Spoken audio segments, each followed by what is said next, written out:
ربيعة بن كعب الأسلمي رضي الله عنه خادم النبي نوح عليه الصلاة والسلام أهل الصفه مقالة المدينة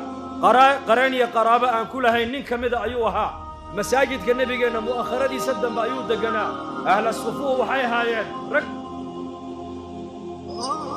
مال مطلب أي أفكوغا أين الهلجر عمتا أي قليان أبا هريرة كمدها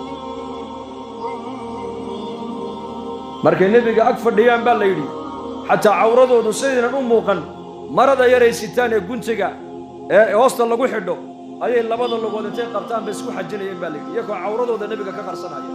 mar la'aan cunto la'aanna nabiga u yeedhay maalin ahlu sufaha laba timiru nabigu siiyay laba timira maanta aduma ku qadayn lahayd barwaaqan ku jirnaa inagu barwaaqo